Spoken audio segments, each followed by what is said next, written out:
Okay. Shri గణేశాయ నమః, శ్రీ సరస్వత్యై నమః, శ్రీ గురుభ్యో నమః.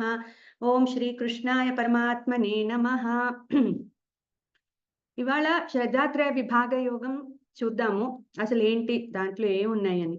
శ్రద్ధ అంటే తెలుస్తూనే ఉంది పేరులో. శ్రద్ధ అంటే ఫెయిత్, నమ్మకం, ట్రస్ట్. త్రయ, త్రయ అని ఎందుకన్నారు? దాన్ని మూడుగా విభజిస్తున్నారు. త్రై అంటే 3 కదా. సో ఈ విభాగ అంటే డివిజన్. సో ఈ శ్రద్ధ అనేది మూడిట్లో మూడుగా చూపిస్తున్నారు మనకి. సో ఇది టు స్టార్ట్ విత్ మనం ఒకసారి 16th చాప్టర్ ఎండింగ్ చూద్దాము. 16th లో దైవ అసుర సంపదల గురించి చెప్పారు. అంటే ఎవరెవరు అలాంటి క్వాలిటీస్ అక్యుములేట్ చేసుకుంటున్నారో అంటే అటువంటి సంపదని వాళ్ళు పెంచుకుంటూ వెళ్తున్నారు. దైవీ అంటే దైవ క్వాలిటీస్, అలాగే అసుర అంటే డైమనిక్ క్వాలిటీస్. అవి పెంచుకుంటూ అలాంటి సంపద వాళ్ళు అక్యుములేట్ చేసుకుంటున్నారు. అయితే ఆ డీటెయిల్స్ అంతా మనం ఆ చాప్టర్లో చూసాము. అలాగే గుణత్రయ విభాగ యోగంలో ఈ ప్రకృతిలో ఉండే గుణాలు, ఈ ప్రకృతిలో నుంచి మనం ఎప్పుడైతే మన మైండ్ ఈ ఎక్స్టర్నల్ విషయాలు తీసుకుంటుందో, ఏ రకంగా రెస్పాండ్ అవుతుందో అట్లాంటి గుణాలు జనిస్తాయి మనకి మన మైండ్‌లో. అంటే మన మైండ్ రెస్పాండ్ అయ్యే తీరు బట్టి సత్వ, రజ, తమో గుణాలు ఉద్భవించి మన స్వభావం ఆ రకంగా మారి మన యాక్షన్స్ కూడా అట్లా ఉంటాయి. సో అది మనం గుణత్రయ విభాగంలో చూసాం. ఇప్పుడు ఈ రెండిటిని కొంచెం సమన్వయం చేసుకుంటే మనకి ఈ చాప్టర్ బాగా అర్థమవుతుంది. ఇప్పుడు లాస్ట్‌లో సరే అసుర సంపద ఉన్న వాళ్ళని పక్కన పెట్టండి. అసలు వాళ్ళు చాలా లోవర్ బర్త్స్ అవి వస్తాయని చెప్పారు. So we are not talking about them.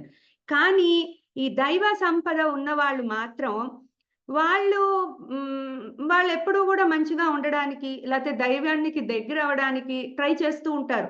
By various reasons are చాలా వాళ్ళకి తోచినట్టుగా వాళ్ళు ఆ దైవీ సంపదని పెంచుకుంటూ ఉంటారు. అట్లాగే ఆ దైవానికి దగ్గరవ్వడానికి ఏం చేయాలో గూడా చేస్తూ ఉంటారు. గురువుల సహాయంతో గానీ, లేతే స్వాధ్యాయంతో గానీ అట్లా. అది దైవీ సంపద పెంచుకుంటూ ఉంటారు. సో అటువంటి వాళ్ళేం చేస్తారు? అదే పనిలో ఉంటారు వాళ్ళు. ఈ కర్మలు చేస్తూ గూడా ఆ దైవానికి ఎట్లా దగ్గరవ్వాలని ఆలోచిస్తూ ఉంటారు. అయితే లాస్ట్‌లో శ్రీకృష్ణ పరమాత్మ ఏమన్నారు?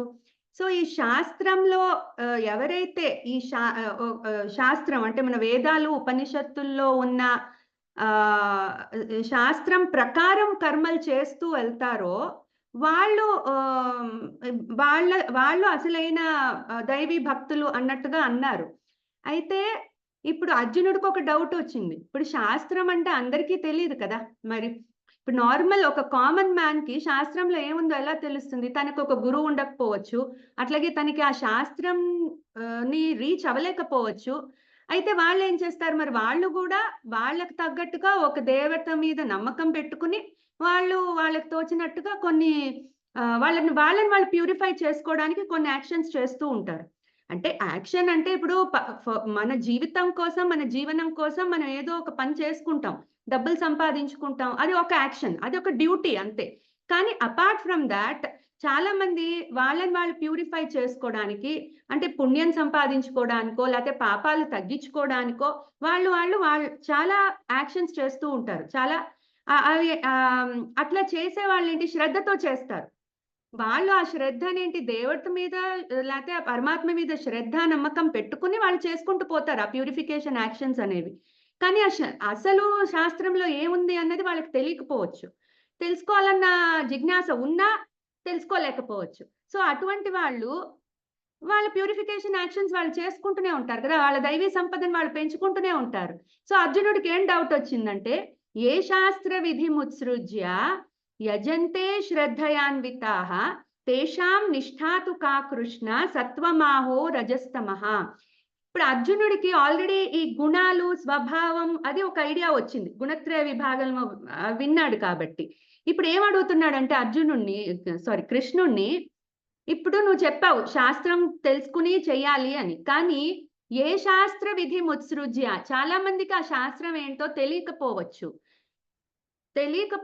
ఏ శాస్త్ర విధి ముత్సృజ్య యజంతే శ్రద్ధయాన్వితాః. కానీ శ్రద్ధతో చేయొచ్చు వాళ్ళు పనులు. సో అటువంటి వాళ్ళ శ్రద్ధ సత్వమైనదా, రజస్సుతో కూడినదా, లేకపోతే తమస్సుతో కూడినదా? సో, వాళ్ళ స్వభావం ఎట్లా మారుతుంది? వాళ్ళ స్వభావం వాళ్ళ యాక్షన్స్ మీద ఎటువంటి మార్కేస్తుంది అన్నది అర్జునుడి క్వెషన్. సో, ఇప్పుడు మనము బేసిక్‌గా ఈ చాప్టర్ అర్థం కావాలంటే గుణత్రయ విభాగము కొంచెం ఐడియా ఉండాలి. దైవాసుర సంపద్ విభాగ యోగం గూడా కొంచెం ఐడియా ఉండాలి. ఎందుకు? దైవీ సంపద తెలియాలి ఫస్ట్. దైవీ సంపద ఏంటి? ఫస్ట్ 3 శ్లోకాల్లోనే 26 క్వాలిటీస్ చెప్పారు. అభయం, సత్వ, సంశుద్ధిః, జ్ఞాన, యోగ, వ్యవస్థితిః, దానం, దమశ్చ, యజ్ఞశ్చ, స్వాధ్యాయస్తప, ఆర్జవం, అహింసా, సత్యమ, క్రోధః, త్యాగః, శాంతిరపైశునం, దయా, భూతేష్వలోలుప్త్వం, మార్దవం, హ్రీర చాపలం. సో ఈ 26 దైవీ సంపద గురించి ఆయన చెప్పినాక ఇప్పుడు అటువంటి వాళ్ళు శాస్త్రంలో ఉన్నట్టు గనక వాళ్ళు ప్రవర్తిస్తే వాళ్ళు తొందరగా స్పిరిచువల్ పాత్‌లో ఎదుగుతారని చెప్పి ఆ చాప్టర్ అక్కడ క్లోజ్ చేశారు. కానీ ఇప్పుడు అర్జునుడికి వచ్చిన డౌట్ ఏంటి? సరేనయ్యా, వాళ్ళు శాస్త్రం తెలీదు, కానీ వాళ్ళు ఈ దైవీ సంపద పెంచుకుంటున్నారు శ్రద్ధతో, నిష్టతో. అటువంటి వాళ్ళ పరిస్థితి ఏమిటి? మరి వాళ్ళు సత్వగుణమా, వాళ్ళది రజోగుణమా, తమస్సా అని చెప్పి అడుగుతున్నాడు. సో సత్వము అంటే ఏంటి? శాంతి, పీస్, జ్ఞాన ఉపార్జన, సముపార్జన అవన్నీ సత్వగుణానికి హేతువులు. అలాగే రజస్సు అంటే ఏంటి? రజస్సు మన కర్మని ప్రేరేపిస్తుంది. అంటే రజస్సు వల్ల మనకి కోరికలు జనిస్తాయి. మనం చూసే ఏదైనా కూడా ఎక్స్టర్నల్ గా మనం తీసుకున్నప్పుడు బయట ప్రపంచం నుంచి మన ఇంద్రియాల ద్వారా మన మనస్సులో కోరికలు వస్తాయి. ఆ కోరికల్ని తీర్చుకునే ప్రయత్నంలో మనం కర్మలు చేస్తాం. అంటే దానికి తగ్గట్టుగా యాక్షన్స్ చేస్తాం. సో డిజైర్స్ ఫుల్ఫిల్లింగ్ అన్నమాట. అది రజస్సు గుణము. అదే తమో గుణం అంటే ఇగ్నోరెన్స్. అంటే ఇంక వాళ్ళు వాళ్ళ ఇంకా జ్ఞానం అనేది వాళ్ళకి తీసుకోవడానికి వాళ్ళ మైండ్ అంగీకరించదు. చాలా లో లెవెల్‌లో ఉంటుంది వాళ్ళ మైండ్. తమస్సు గుణం గనక డామినేట్ చేస్తే. సో గుణత్రయ విభాగంలో చూసాము. ఏదో ఒక గుణమే ఏదో ఒక టైంలో డామినేట్ చేస్తుంది. దానికి తగ్గట్టుగా వాళ్ళు యాక్ట్ చేస్తూ ఉంటారు. సో ఇప్పుడు అర్జునుడి ఈ క్వెషన్‌కి కృష్ణుడు ఏం చెప్తాడో చూద్దాం. సో బేసిక్‌గా ఇక్కడ త్రయ విభాగ అంటున్నాడు. అంటే ప్రతి యాక్షన్ కూడా 3 రకాలుగా సత్వ, రజ, తమో గుణాలపై తో ఎట్లా ప్రభావితం అవుతుంది అన్నది చెప్తున్నారు ఇప్పుడు ఇక్కడ. సో ఈయన ఏం చెప్తున్నారు? కృష్ణుడు స్టార్ట్ చేయడమే త్రివిధా భవతి శ్రద్ధ దేహినాం సా స్వభావజ సాత్వికి రాజసి చైవ తామసి చేతితాం శృణు. అంటే అర్జున నేను చెప్తా విను. ఈ శ్రద్ధ అనేది వాళ్ళ స్వభావము, అంటే గుణాల బట్టి వాళ్ళ స్వభావం మారుతుంది. ఆ స్వభావానికి తగ్గట్టుగా శ్రద్ధ కూడా it will change its form. అంటే ఇప్పుడు సాత్విక శ్రద్ధ ఎలా ఉంటుంది? సత్వానురూప సర్వస్య శ్రద్ధా భవతి భారత, శ్రద్ధామయోయం పురుషః యోయత్ శ్రద్ధస్స ఏవ సహ. అంటే ఇప్పుడు ఏమంటున్నాడు? సాత్విక శ్రద్ధ ఉంటే గనక వాళ్ళు ఎటువంటి స్వార్థం ఉండదు వాళ్ళకి. ప్యూర్ గా ఉంటుంది వాళ్ళ మైండ్. స్వార్థం లేకుండా ప్యూర్ గా వాళ్ళు కర్మలని ఆచరిస్తూ ఉంటారు. బట్ ఇంతకన్నా ముందు అసలు మనం యాక్షన్స్ చేస్తాము అని చెప్పారు కదా. అంటే టు ప్యూరిఫై దెమ్సెల్వ్స్, అది ఎటువంటి అంటే శరీరాన్ని ప్యూరిఫై చేసుకోవాలి త్రూ ఫుడ్. సో మనం ఆహారంతోనే కదా మన శరీరాన్ని ప్యూరిఫై చేసుకునేది. అలాగే యజ్ఞాలు చేస్తారు. యజ్ఞాలు అంటే ఏంటి? కర్మలే అవి కూడా. కాకపోతే త్యాగంతో, సాక్రిఫైసెస్ అంటాం. త్యాగంతో కూడిన కర్మలని యజ్ఞాలు అంటారు. మన అందరం కూడా తెలుసో తెలియకో 5 రకాల యజ్ఞాలు చేస్తూనే ఉంటాం రోజు. దేవయజ్ఞం 5 రకాల యజ్ఞాలు ఏంటంటే దేవయజ్ఞం, మనుష్య యజ్ఞం, భూత యజ్ఞం, పితృయజ్ఞం, జ్ఞాన యజ్ఞం. ఇప్పుడు ఈ యజ్ఞాలు మనం ఈ పేర్లు తెలియకపోయినా మనం డైలీ మన నిత్య జీవితంలో ఇవి చేస్తూనే ఉంటాం. ఇప్పుడు దేవయజ్ఞం డైలీ మనం అందరం కూడా పూజలు చేస్తాము, అలాగే దేవతారాధన చేస్తాము, జపాలు చేస్తాం, గుళ్ళకి వెళ్తాం. ఇవన్నీ కూడా దేవయజ్ఞంలో పార్ట్. అట్లాగే మనుష్య యజ్ఞం సాటి మనిషికి సహాయం చేయడం, అతని బాధల్ని మన బాధగా అనుకోవడం, వాళ్ళకి చెలించిపోవడం, అవతల వాళ్ళ కష్టాలకి, అలాగే వాళ్ళ సుఖాలని కూడా మనం పంచుకోవడం, ఇవన్నీ కూడా మనుష్య యజ్ఞంలోకి వస్తాయి. భూత యజ్ఞం అంటే సర్వభూతాలకి కూడా చిన్న చిన్న క్రిమికీటకాలు కావచ్చు, కుక్కలకి కావచ్చు, కాకులకి మనందరం కూడా కాస్త ఎంతో కొంత ఫుడ్ వేస్తూ ఉంటాము వాటికి. ఆవులొస్తే వాటిని ఫీడ్ చేస్తాము. అలాగే పక్షులకి బియ్యము గింజలేస్తాం, నీళ్లు పెడతాం సమ్మర్ వస్తే. ఇవన్నీ మనం తెలియకుండానే చేసేస్తాం. ఇవన్నీ కూడా యజ్ఞాల కిందకొస్తాయన్నమాట. అంటే దీనిలో మనకొచ్చేది ఏముండదు. ఇప్పుడు ఒక కుక్కకి ఒక బిస్కెట్ పెడితే మనకొచ్చేదేముంటుంది? అదొక సెల్ఫ్‌లెస్ యాక్షన్. సో, అది భూత యజ్ఞం కిందకొస్తుంది. అట్లాగే ఒక ఆవుకి అన్నం ఒక అరటిపండు పెట్టామనుకోండి, అది కూడా ఒక సెల్ఫ్‌లెస్ యాక్షన్ కదా! అందులో ఒక చిన్నపాటి త్యాగం దాగుంది. అది ఏం పెద్ద త్యాగం అని మనం అనుకోకపోయినా, వచ్చేది అంటే రిటర్న్ ఏమి ఆశించం కాబట్టి, అది ఒక సెల్ఫ్‌లెస్ యాక్షన్ అన్నమాట.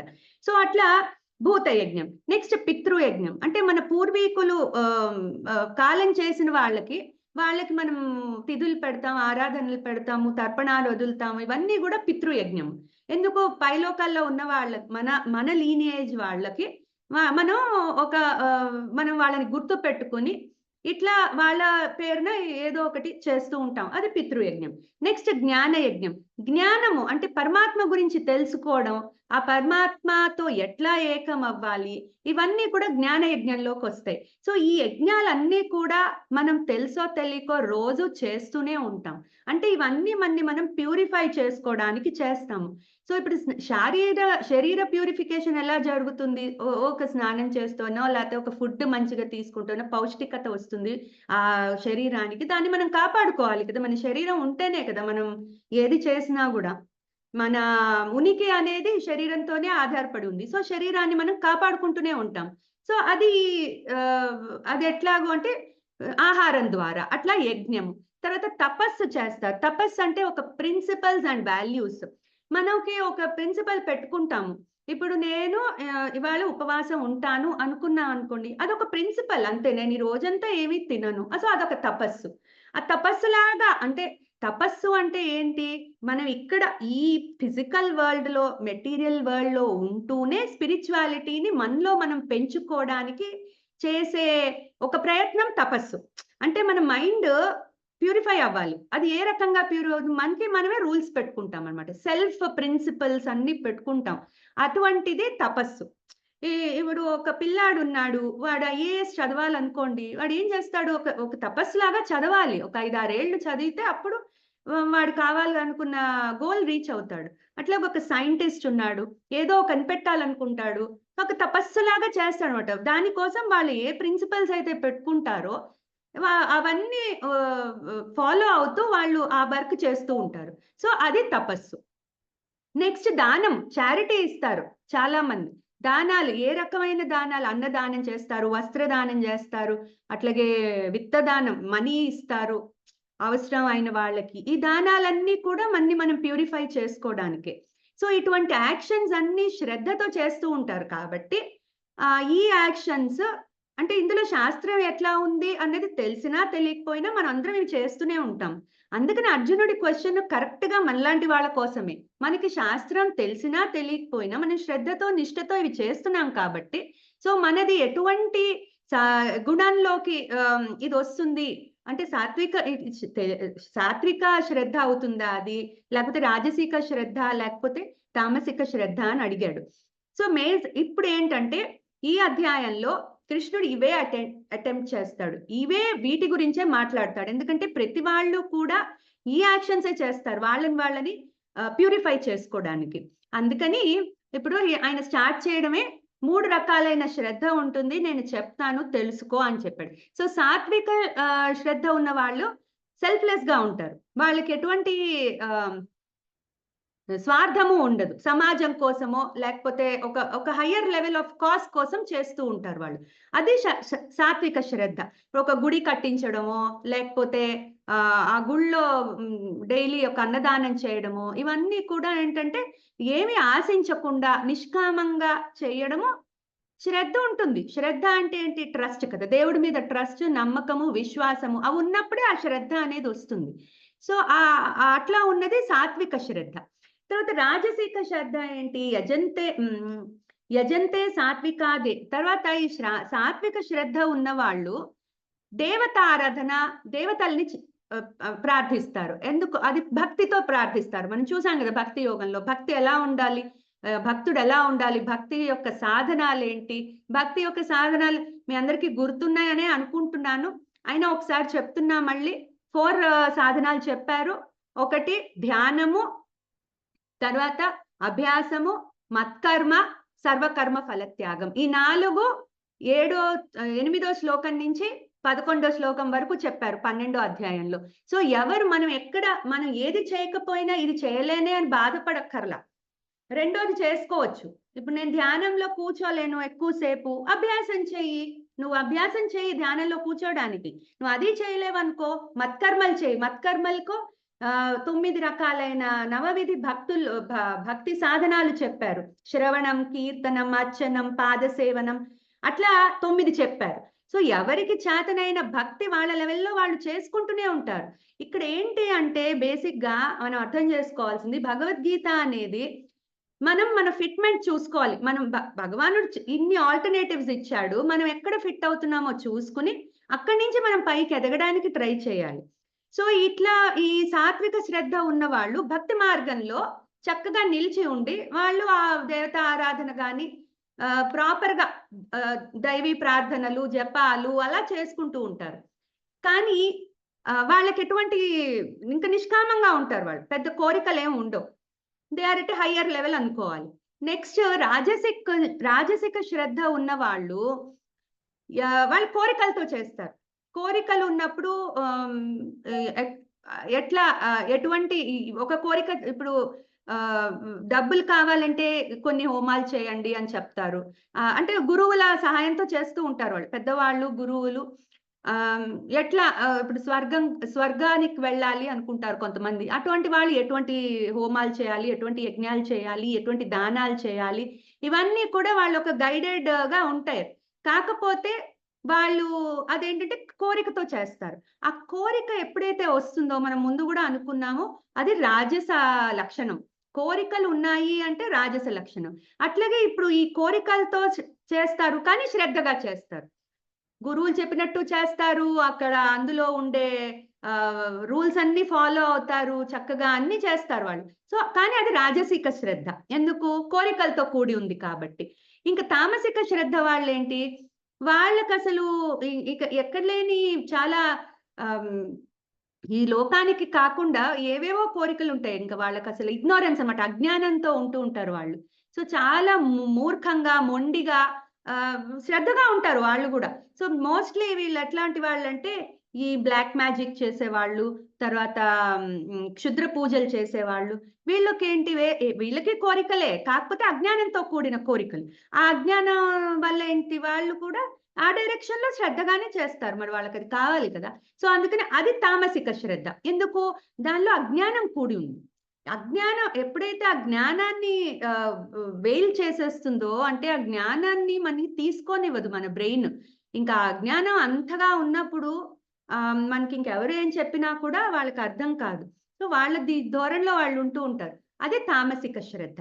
సో ఈ 3 రకాలైన శ్రద్ధలు ఇట్లా ఉంటాయి తెలుసుకో. ఫస్ట్ నువ్వు అడిగావు కదా శ్రద్ధ వాళ్ళది ఎటువంటి శ్రద్ధ అని, ఫస్ట్ అసలు అవేంటో తెలుసుకో అని చెప్పి ఆ శ్రద్ధలు 3 రకాలు ఉంటాయని చెప్పి అది చెప్పారు.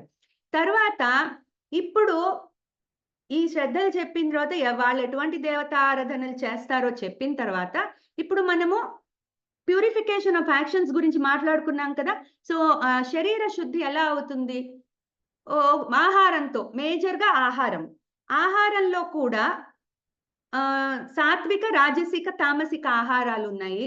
సో ఆ పర్టికులర్ ఫుడ్ తింటే మనలో ఎటువంటి గుణాలు వస్తాయి, ఆ గుణాలు మన స్వభావాన్ని ఎలా ఇన్ఫ్లుయెన్స్ చేస్తాయి అది చెప్తున్నారు. సో ఇప్పుడు ఇక్కడ బేసిక్ గా ఏంటంటే ఈ శారీరక ప్యూరిఫికేషన్ అంటే శారీరక, తర్వాత వాక్కు. ఇప్పుడు ఇక్కడ నుంచి ఏం చెప్తున్నారు, ఇప్పటిదాకా ఆయన ఫుడ్ గురించి మాట్లాడతారు, ఫుడ్ తర్వాత యజ్ఞం గురించి మాట్లాడతారు, తర్వాత తపస్సు గురించి మాట్లాడతారు, తర్వాత లాస్ట్ కి దానం గురించి మాట్లాడతారు. సో ఇప్పుడు ఇక్కడ ఫుడ్ కూడా సాత్విక ఆహారం ఎలా ఉంటుంది ఇప్పుడు ఇక్కడ చెప్తున్నారు. ఆహారస్త్వపి సర్వస్య త్రివిధో భవతి ప్రియ యజ్ఞస్ తపస్ తథా దానం తేషాం భేదమిమం శృణు. అంటే నేను ఇప్పుడు నీకు ఈ 3 రకాలైన ఆహారం గురించి, యజ్ఞము, తపస్సు, దానము. ఈ 4 గురించి చెప్తాను విను. యజ్ఞ, తపస్ తథా దానం. ఈ 4 గురించి చెప్తాను విను అని చెప్పి చెప్తున్నారు. సో ఫస్ట్ ఈ స్టార్టింగ్ విత్ ఫుడ్. సో ఇప్పుడు సాత్విక ఫుడ్ ఎలా ఉంటుంది? అది ఆయువుని పెంచేదిలాగా ఉంటుందిట. అంటే చక్కగా ఎక్కువ హెల్తీ ఫుడ్స్, ఫ్రూట్స్, వెజిటేబుల్స్, అలాగే మరీ ఎక్కువ డీప్ ఫ్రైస్ అట్లాంటివి కాకుండా చక్కగా హోల్సమ్ ఫుడ్ తీసుకుంటే నట్స్ ఇలాంటివన్నీ ఇప్పుడు మనం కూడా చూస్తూనే ఉన్నాం కదా. డైటింగ్ అని చెప్పి అందరం ఇవి ఫాలో అవుతూనే ఉన్నాము. సో అందరం కొంచెం సాత్విక ఫుడ్ వైపుకి వీఆర్ మూవింగ్. అంటే చాలా మటుకు మనం తీసుకునే ఫుడ్‌లో మనం ఎక్కువ డీప్ ఫ్రైస్ గానీ, లేకపోతే ఎక్కువ కుక్ చేసినవి గానీ, సాల్టీగా కొంచెం పులుపు, ఉప్పు, కారాలు ఇవన్నీ గూడా ఎక్కువ తింటూ ఉంటాం కదా. సో అట్లా తినే ఫుడ్ రాజసిక ఫుడ్ అంటున్నారు. ఎందుకంటే ఆ ఫుడ్, ఆ రాజసిక ఫుడ్ తీసుకుంటే కోరికలకి ఎక్కువ ఆస్కారం ఉంటుందిట. అంటే వాళ్ళ స్వభావం అట్లా మారిపోతూ ఉంటుంది. ఎట్లయితే ఈ రాజసిక గుణాలు ఎక్కువ చేస్తాయి ఈ ఫుడ్. అంటే అందరిలో అది చెయ్యాలని కాదు. అది ఎవరి వాళ్ళ మెంటల్ స్టేటస్ బట్టి కూడా ఉంటుంది.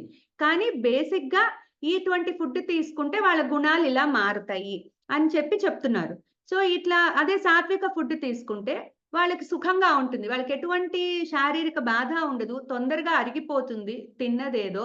అట్లాగే లాంగ్ లైఫ్ ఇస్తుంది. ఆయుష్, సత్వ, బలారోగ్య. బలము ఇస్తుంది, ఆరోగ్యము ఇస్తుంది, సుఖము ఇస్తుంది, ప్రీతి ఇస్తుంది.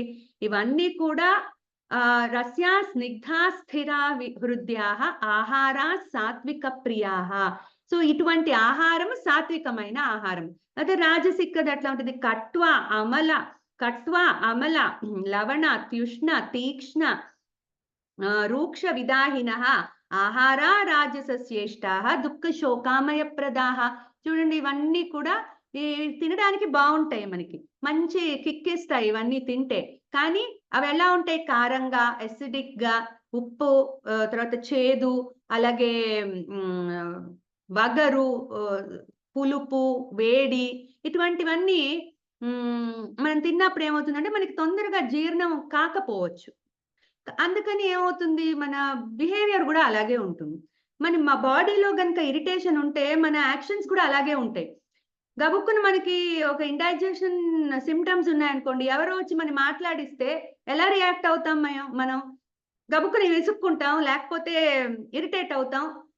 పాపం వాళ్ళకి అర్థం కాదు మనలో ఏమవుతోందో. వాళ్ళు తప్పుగా అర్థం చేసుకుంటారు. సో ఇవన్నీ కూడా రాజసిక లక్షణాలన్నమాట. ఇవన్నీ అలా స్వభావం అలా మారుతూ ఉంటుంది. అదే తామసికదేంటి? తామసికం ఏమిటంటే యాతయామం గతరసం పూతి పర్యుషితం చయత్ ఉచ్ఛిష్టమపి చామేధ్యం భోజనం తామస ప్రియం అంటున్నారు. యాతయామం అంటున్నారు. అంటే ఫ్రెష్‌గా కుక్డ్ కాదు. కొంచెం ఒక 2, 3 రోజుల క్రితం వండిందో, లేకపోతే ఫ్యూ అవర్స్ బ్యాక్ వండిందో దాన్ని యాతయామం అంటారు. సో అటువంటి ఫుడ్, తర్వాత ఎండిపోయినది, అలాగే అంటే దానిలో స్టేల్ ఫుడ్, ఇటువంటి ఫ్రెష్‌నెస్ లేని ఫుడ్, ఇటువంటివన్నీ కూడా తామసిక ఆహారం. ఎందుకు? అవి తినంగానే వాళ్ళకి ఇంకే మైండ్ ఏం పని చేస్తుంది? ఇట్లా ఫుడ్‌లో అంటే ఫ్రెష్‌నెస్ ఉండదు కాబట్టి మైండ్ గూడా అలాగా డల్ అయిపోతుంది. నిద్రపోవాలనిపిస్తుంది ఇటువంటి ఫుడ్ తింటే. లెథార్జీ వస్తుంది వాళ్ళకి. ఎక్కువ తినేసారనుకోండి, మామూలుగానే ఎక్కువ తింటే వస్తుంది అంటాము.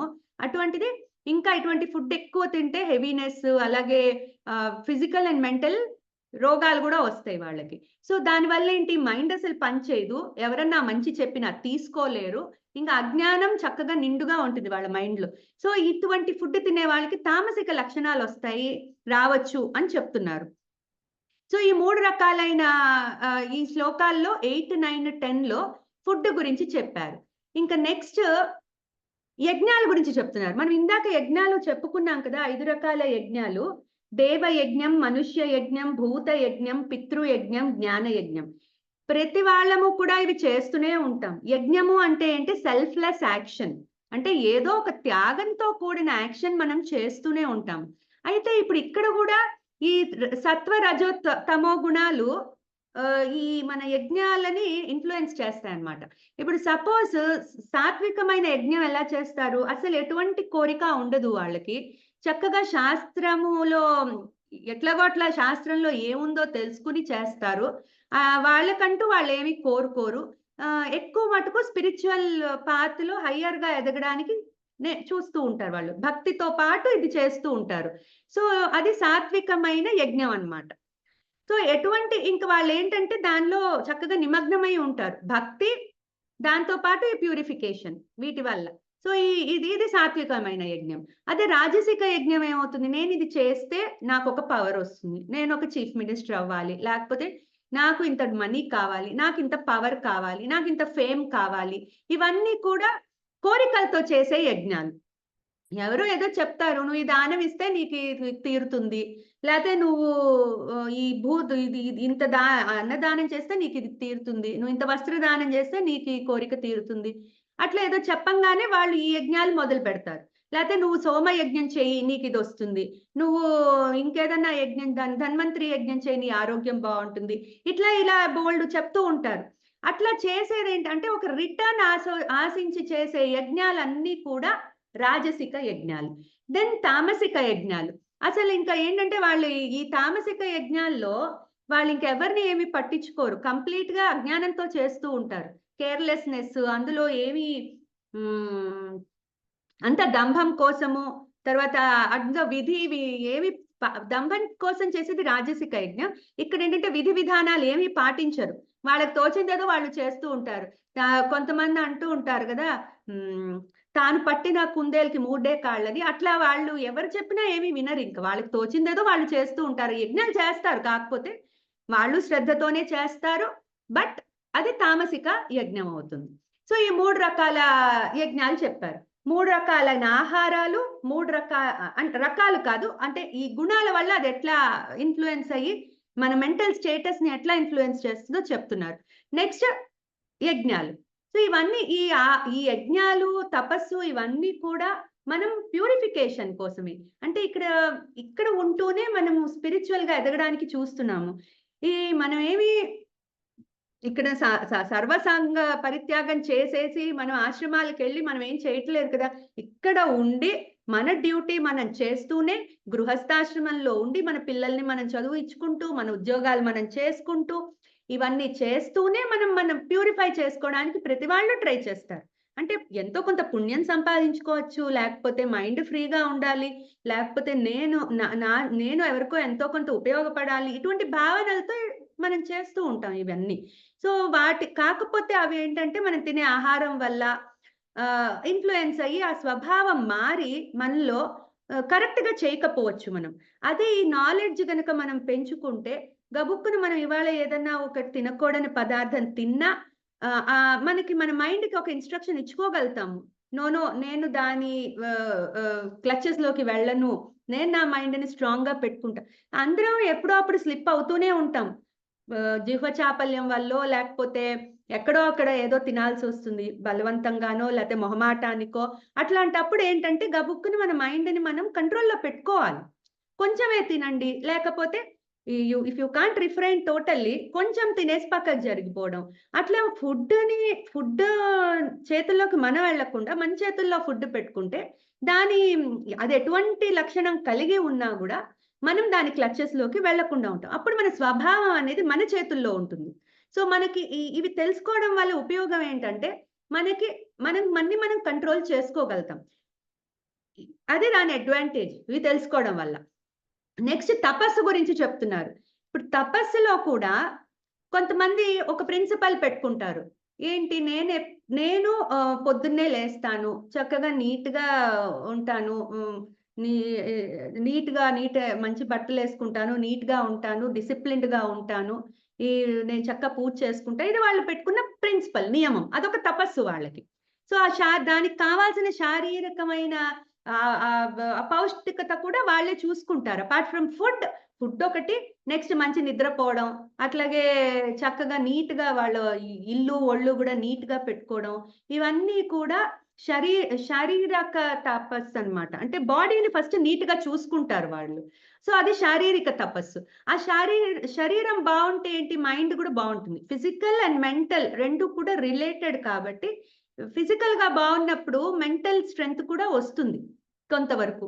సో, అప్పుడు వాళ్ళకి ఆ ధ్యానంలో కూర్చున్నా, లేకపోతే పూజలో కూర్చున్నా, లేతే ఎక్కడికైనా వెళ్ళినా కాన్ఫిడెంట్‌గా ఉంటారు. Neatly dressed. ఇప్పుడు మీటింగ్‌కెళ్తాము, చక్కగా నీట్‌గా డ్రెస్ చేసుకొని వెళ్తే ఆ కాన్ఫిడెన్స్ వేరే ఉంటుంది వాళ్ళకి. సో, వాళ్ళు చేయాలనుకున్న పని నీట్‌గా చేసేసి వచ్చేస్తారు. అదే కొంచెం డల్‌గా ఉన్నారనుకోండి, నీట్‌గా వాళ్ళకి గనుక నేను సరిగ్గా డ్రెస్ అవ్వలేదు అని ఎక్కడో ఒక మూల ఉంటే దే కాంట్ పెర్ఫార్మ్ వెల్.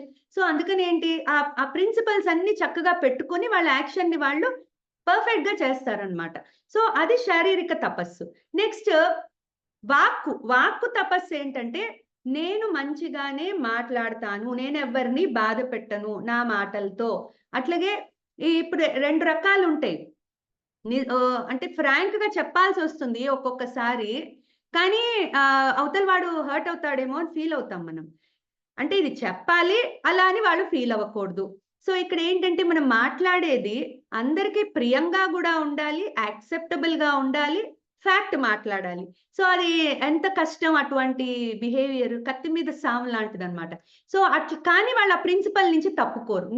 నా వాక్కు వల్ల నేనెవరిని బాధ పెట్టను. అట్ ద సేమ్ టైమ్ నేను అబద్ధాలాడను. నేను మానిప్యులేషన్ చెయ్యను.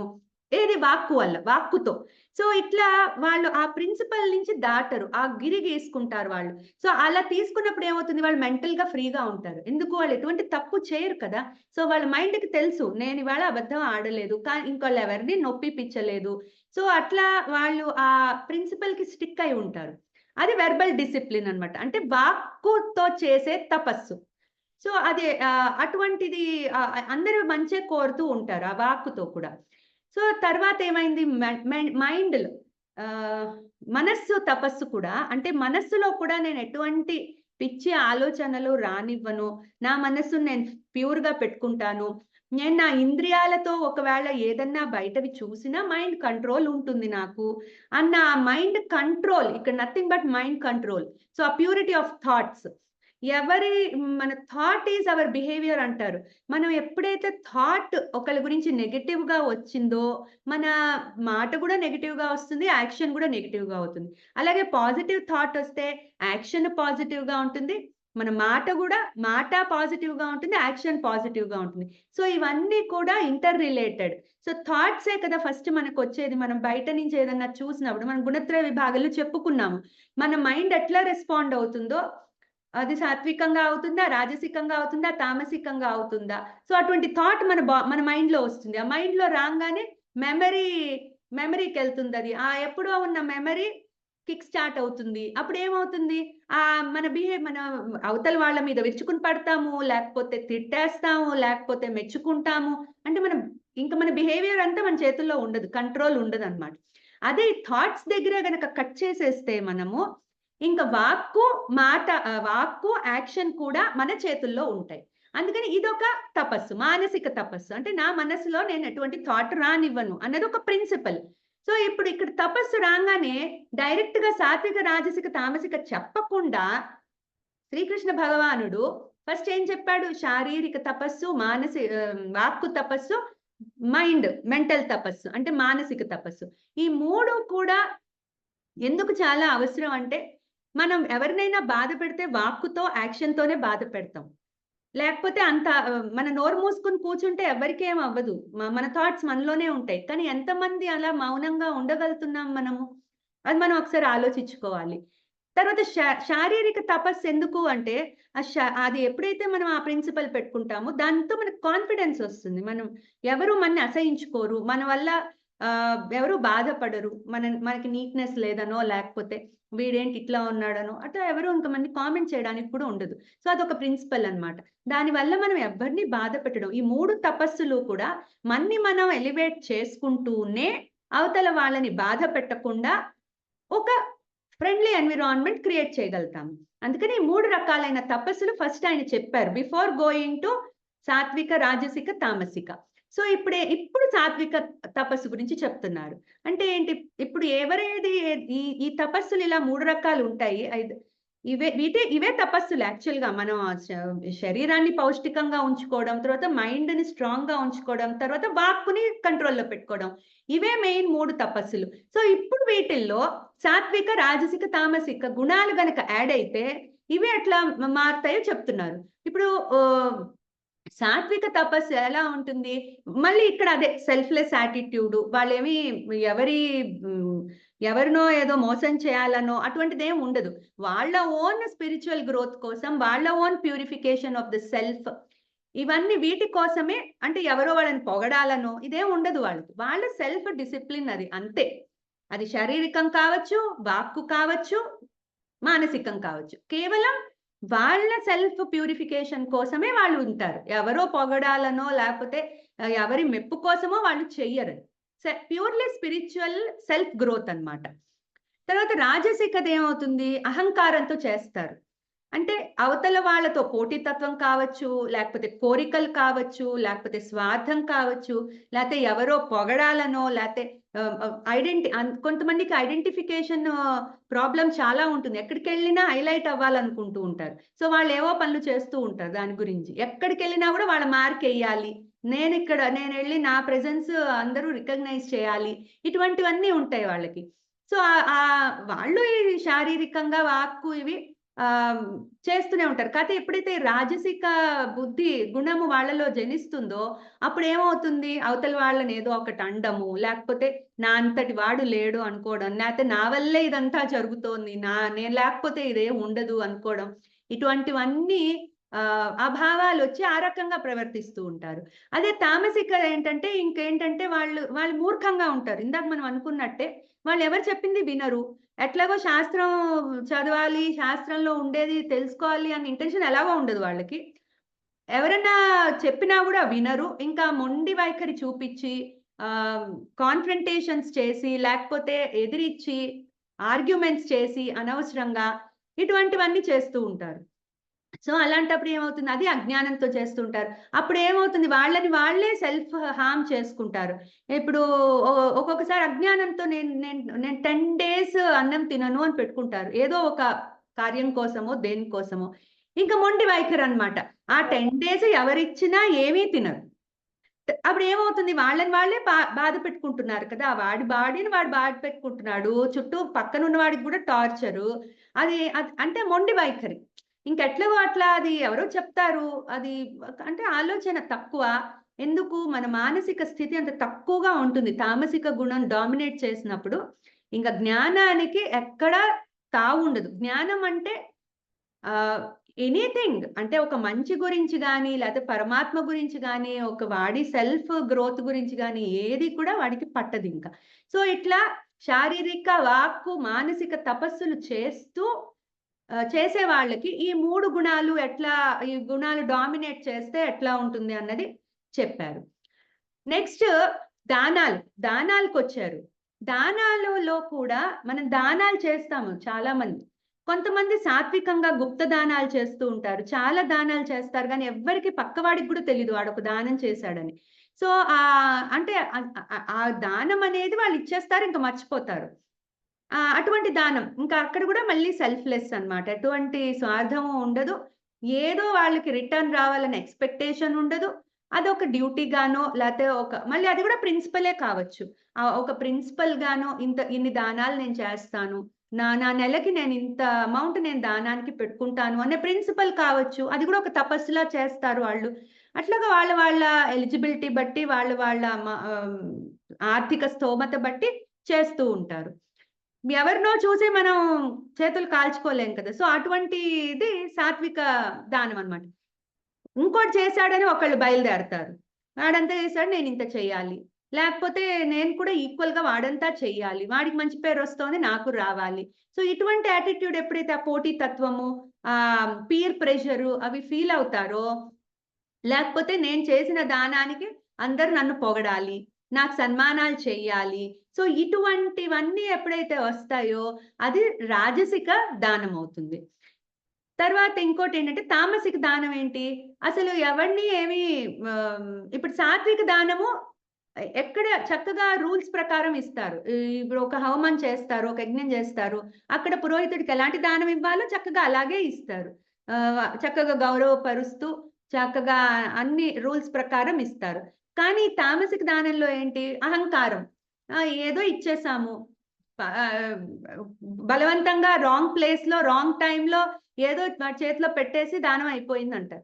కానీ అలా కాదు. దానం అంటే ఎలా ఉండాలి అంటే చక్కగా ఆ ప్లేస్‌లో ఒక అనువైన ప్లేస్‌లో, అనువైన టైంకి, అనువైన సిట్యుయేషన్‌లో ఇచ్చేది సాత్విక దానం. రాజసిక దానం అంటే పోటీతత్వం. కానీ తామసిక దానానికేంటి ఇంకెటువంటి రూల్స్ ఏమి ఉండవు వాళ్ళకి. జస్ట్ ఏదో ఎవరికో ఏదో చేతిలో పెట్టేసి అయిపోయింది. దానం అయిపోయిందంటారు. సో, అది తామసిక దానం అన్నమాట.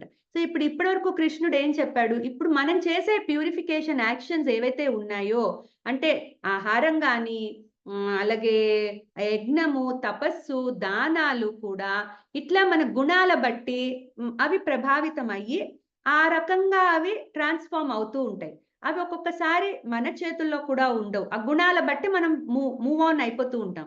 కానీ కొంచెం కాషియస్‌గా ఉండి మనము గనక ఇవి ఇది ఈ ఈ ఈ ఏది జరిగినా కూడా ఈ గుణాల వల్ల ప్రకృతిలో అయ్యే మన మైండ్‌కి, ప్రకృతికి అయ్యే ఆ సంయోగం వల్లే ఇవన్నీ అవుతున్నాయి అనే చిన్నపాటి జ్ఞానం గనక మనం తెచ్చుకుంటే, సో అహంకారము ఉండదు, మమకారము ఉండదు. ఎవ్రీథింగ్ అప్పుడు ఆ కర్మయోగం, ఆ కర్మలెప్పుడు ఎట్లా చేయాలి అంటే, మనం చెప్తూనే ఉన్నాం కదా! కర్మ ఎట్లా చేయాలి అంటే, ఆ 3 బుద్ధులు మనం ఎప్పుడు అది గుర్తుపెట్టుకోవాలి. ఈశ్వరార్పణ బుద్ధి, సమబుద్ధి, ప్రసాద బుద్ధి. ఈ 3 రకాలైన బుద్ధులతో మనం ఏ కర్మ చేసినా కూడా అది కర్మ యోగమే అవుతుంది. అంటే మనం నిష్కామంగా చేస్తాం కాబట్టి అది మన మైండ్‌ని ప్యూరిఫై చేస్తుంది. ఎప్పుడైతే మన మైండ్ ప్యూరిఫై అవుతుందో స్పిరిచ్యువల్‌గా ఎదగగలుగుతాము.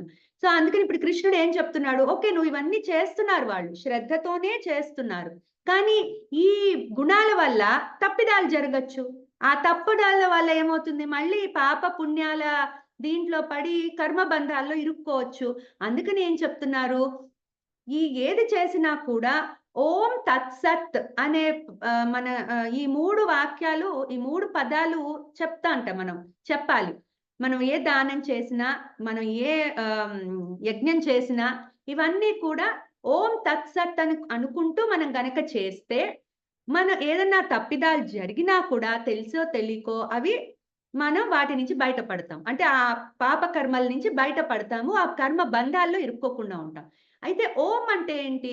ఓం అంటే నథింగ్ బట్ అదొక సిలబల్, అది ఈక్వల్ టు పరమాత్మ. అంటే పరమాత్మని మనము ఓం అనే లెటర్ తోటి డిస్క్రైబ్ చేస్తాం.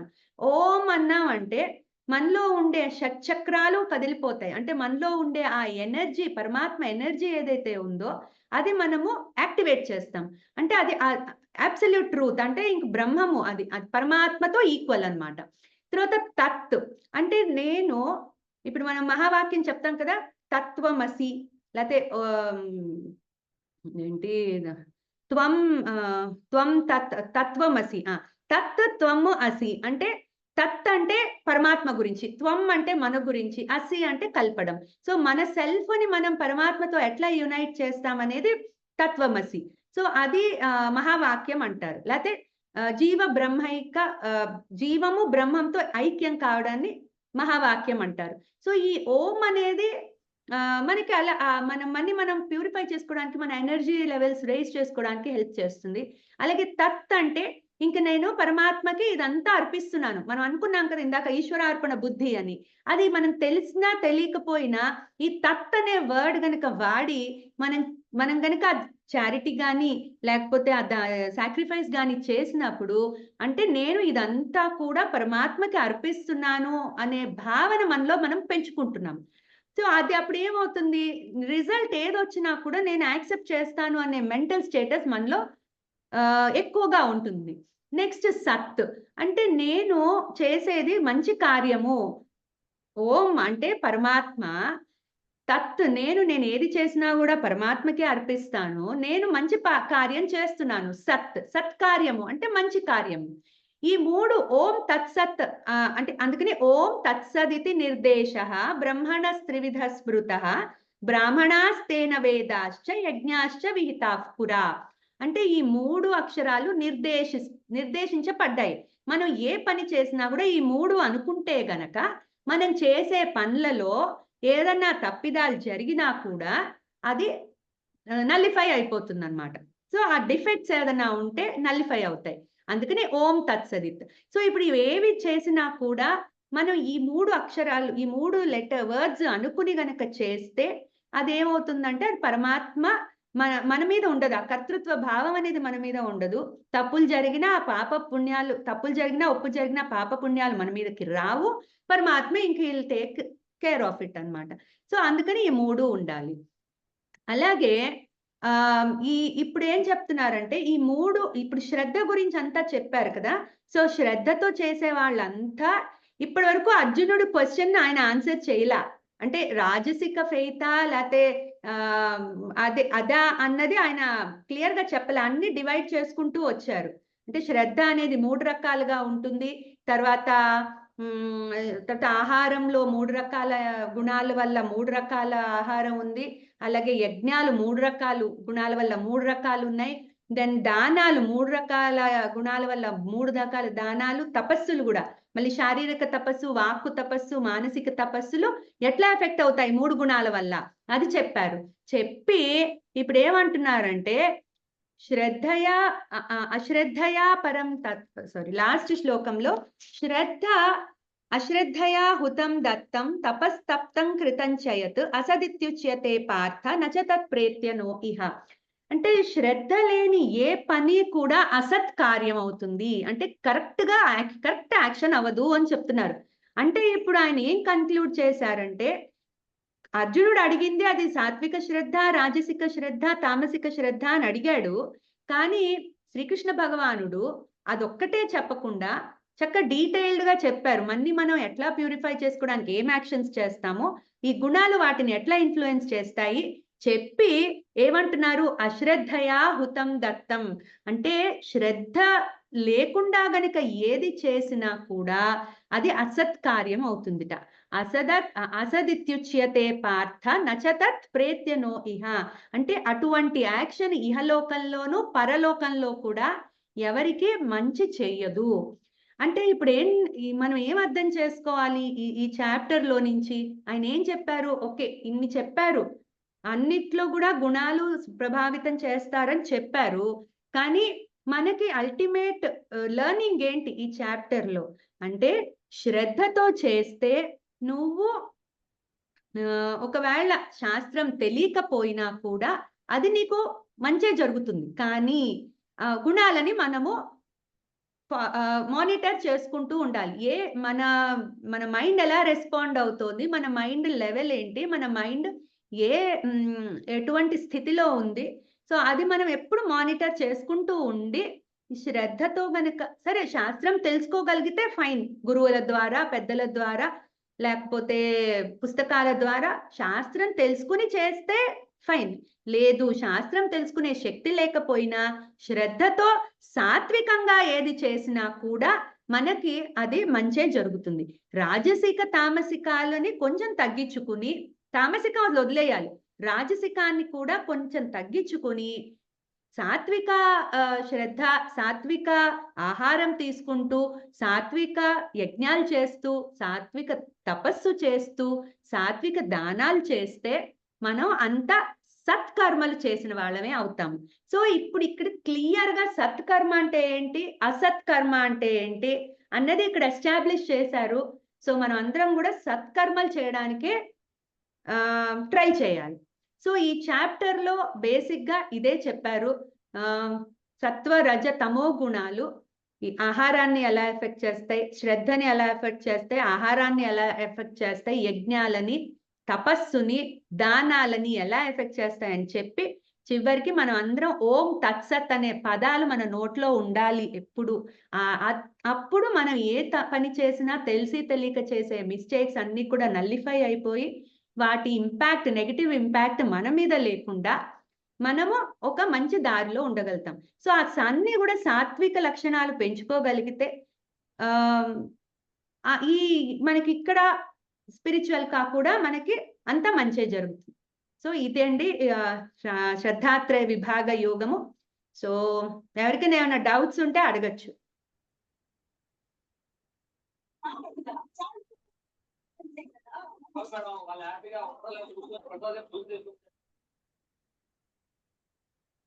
ఆపేద్దామా?